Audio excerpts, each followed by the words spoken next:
Hello friends, എല്ലാവർക്കും selfie സ്റ്റിക്കിൻ്റെ പുതിയൊരു വീഡിയോയിലേക്ക് സ്വാഗതം.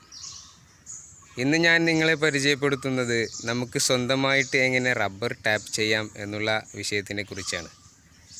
റബ്ബറിന് വില കുറയുകയും പണിക്കൂലി കൂടുകയും ചെയ്യുന്ന ഈ സാഹചര്യത്തിൽ പല റബ്ബർ കർഷകരും വളരെ പ്രതിസന്ധിയിലാണ്.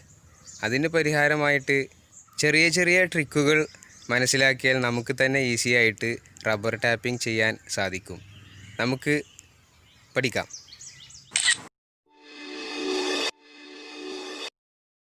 ഇതുപോലത്തെ റബ്ബർ കത്തി ഉപയോഗിച്ചാണ് ടാപ്പ് ചെയ്യുന്നത്. ഈ കോണുകളെല്ലാം ഒരു പ്രത്യേക രീതിയിലാണ് ഉണ്ടാക്കിയിരിക്കുന്നത്. കത്തി നല്ല മൂർച്ച ഉണ്ടായിരിക്കണം എന്നുള്ളത് നല്ല ഇമ്പോർട്ടൻ്റ് കാര്യമാണ്. അതിനായി നമ്മൾ റബ്ബർ ടാപ്പിങ്ങിന് ഇറങ്ങുന്നതിന് മുമ്പായിട്ട് കത്തിയുടെ മൂർച്ച ടെസ്റ്റ് ചെയ്യണം. ഇനി നമുക്ക് എങ്ങനെയാണ് കത്തി പിടിക്കേണ്ടതെന്നും ടാപ്പ് ചെയ്യേണ്ടതെന്നും പഠിക്കാം. വരും. ഞങ്ങൾ റബ്ബർ ടാപ്പിംഗ് കഴിഞ്ഞിട്ട് ഒരുപാട് നേരമായി, പക്ഷേ വീഡിയോ കാണിക്കാൻ വേണ്ടിയാണ് ഈ സമയത്ത് വന്നത്. ഇപ്പോൾ ആദ്യമായിട്ട് നമ്മൾ ടാപ്പിംഗ് ചെയ്യുമ്പോൾ നമുക്ക് കൺഫ്യൂഷൻ വരും. കത്തിയുടെ പ്രതലം ഇതുപോലെ ആയതുകൊണ്ട് തന്നെ ഈ പൊസിഷനിൽ വെട്ടിയാലും റബ്ബർ മുറിയും, ഇതുപോലെ വെട്ടിയാലും മുറിയും. നമ്മൾ കത്തിയുടെ പൊസിഷൻ ഉറപ്പുവരുത്തണം. ഇത് ഈ ഷേപ്പിലാണ് നമ്മൾ കത്തി പിടിക്കേണ്ടത്. ഇതുപോലെ ടാപ്പ് ചെയ്യണം. നമ്മൾ ഇവിടെയാണ് ടാപ്പ് ചെയ്യുന്നതെങ്കിൽ നമ്മൾ കത്തി ഈ പൊസിഷനിലാണ് പിടിക്കേണ്ടത്.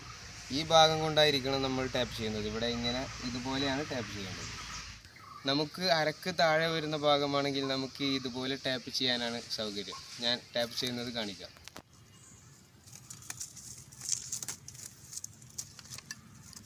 ഓക്കെ അല്ലേ?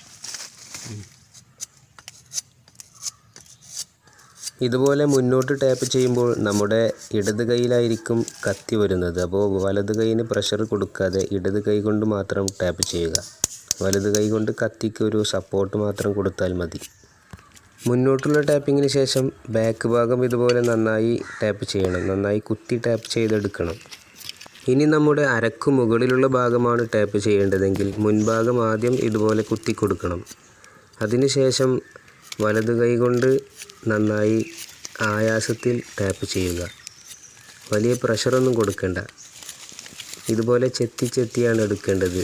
നല്ല പ്രഷറിൽ മുറിച്ചു കഴിഞ്ഞാൽ മരത്തിൻ്റെ അകത്തേക്ക് കയറി മരം കേടാവാൻ സാധ്യതയുണ്ട്. അതുപോലെ അവസാന ഭാഗം നന്നായി കുത്തി കൊടുക്കുകയും വേണം. സ്ലോപ്പ് ചെയ്തെടുക്കാതെ കുത്തി കൊടുത്ത് ടാപ്പ് ചെയ്യണം. തുടക്കത്തിൽ തന്നെ മാക്സിമം അകത്തേക്ക് കയറ്റി ടാപ്പ് ചെയ്യാതെ അല്പാൽപമായി അകത്തേക്ക് കയറ്റി കൊടുക്കുക. റബ്ബർ കത്തി ഉപയോഗിച്ച് വെട്ടുപട്ടയിൽ കുത്തി നോക്കിയാൽ മരത്തിൻ്റെ കനം മനസ്സിലാക്കാൻ സാധിക്കും. വേണമെങ്കിൽ അതിനനുസരിച്ച് അകത്തേക്ക് കയറ്റി കൊടുക്കാം. അതുപോലെ നന്നായി ചെത്തി എടുത്ത് ടാപ്പ് ചെയ്യണം. നമ്മുടെ പ്രഷർ ഉപയോഗിച്ച് വലിയ രീതിയിൽ പ്രഷർ കൊടുത്താൽ മരത്തിനകത്തേക്ക് കയറി മരം കേടാവാൻ സാധ്യതയുണ്ട്. പതുക്കെ ഇതുപോലെ ടാപ്പ് ചെയ്യുക.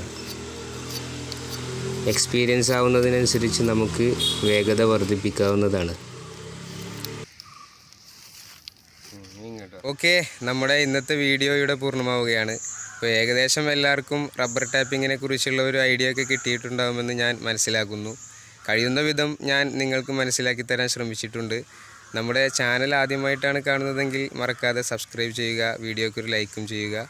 അടുത്ത വീഡിയോയുമായിട്ട് നമുക്ക് വീണ്ടും കാണാം. Okay, by.